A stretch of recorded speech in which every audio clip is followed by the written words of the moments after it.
प्यार साथियों, देखिए सवाल कुछ प्रकार से हमारे सामने कह रहा है कि the average weight of 29 students is 28 kg।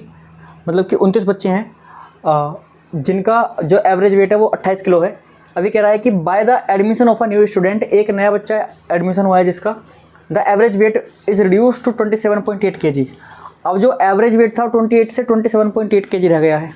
अब हमसे कह रहा है कि the weight of new students, ठीक है। अब हमसे नए स्टूडेंट का वेट पूछा है। सबसे पहले हम सर देखें कि उसने कितने का रिडक्शन किया है।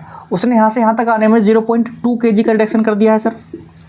जैसे वो नया बच्चा आया तो जो एवरेज वेट था वो इतना डिक्रीज़ हो गया। अब एवरेज का मतलब क्या होता है, देखिए एवरेज का मतलब क्या होता है कि एवरेज हर किसी पर बराबर होता है। सपोज़ करो कि हम 3 भाई हैं और हम 3 भाई के पास मान लो कुछ रुपए हैं, मेरे पास कुछ हैं 15 रुपये हैं मान लो, और मेरे बड़े भाई के पास मान लेते हैं कि भाई 40 रुपये हैं, मेरे छोटे भाई के पास मान लेते हैं कि 30 रुपये हैं। तो अगर हम अपने तीनों का एवरेज निकालेंगे तो एवरेज का मतलब क्या होता है कि हम तीनों के पास बराबर पैसे आएंगे। मतलब हम ऐसा भी कह सकते हैं कि हमने तीनों ने अपने अपने पैसे मम्मी को दिए और मम्मी ने हम तीनों को क्या कर दिया, बराबर बराबर रुपए दे दिए उन तीनों में से। तो वो क्या दे दिया हमको, एवरेज दे दिया। तो एवरेज का मतलब क्या होता है कि इक्वल चीज़ें रखी गई हैं सभी के लिए। तो मतलब इक्वल बंटवारा एक प्रकार से कह सकते हैं, इक्वल डिस्ट्रीब्यूशन। तो अब ये जो कम हुआ है सर 0.2 kg, ये 29 के 29 बच्चों पे से कम हुआ होगा, सिंपल। तो पहले तो ये देख लेते हैं कि कम कितना हुआ। तो 29 बच्चों पे से कम हो गया है कितना, 0.2 kg।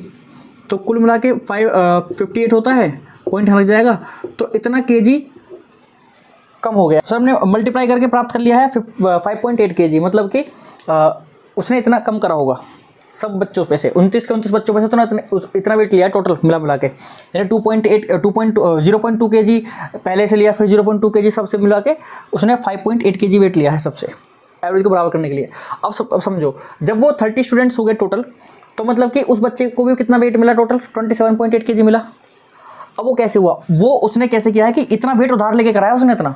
मतलब कहने का ये है कि 27.8 kg ये खुद का वेट नहीं है उसका, उसने जो उधार लिया था 5.8 kg वो इसमें ऐड है। तो अगर मैं उसको माइनस कर दूंगा तो मुझे उसका एक्चुअल वेट मिल जाएगा। तो इसको माइनस करेंगे, कितना आया 2 और 2, तो कितना आया सर 22 kg। यानी कि जो वो बच्चा था, जो नया बच्चा है, वो 22 किलो का था। अब इसको करने का बेसिक तरीका भी है। बेसिक तरीका क्या है, आप यहाँ से 29 बच्चों का सम निकाल लो मल्टीप्लाई करके। उसके बाद आप यहाँ पर क्या करें, 30 बच्चे जब हो जाएंगे तो फिर उनका सम निकाल लो। फिर क्या करो, फिर 30 बच्चों के सम में से 29 बच्चों का सम माइनस कर दो, तो आपको जो नया बच्चा है उसका वेट मिल जाएगा। ठीक है, वो तो हमारा बेसिक पुराना तरीका है, उसको आप कर सकते हो। मैंने बहुत सारी वीडियोज़ में वो कराया हुआ है। बाकी चलिए, अगर आप नए हैं चैनल पर तो प्लीज़ सब्सक्राइब कर लीजिएगा और मिलते हैं आपसे अगली वीडियो में।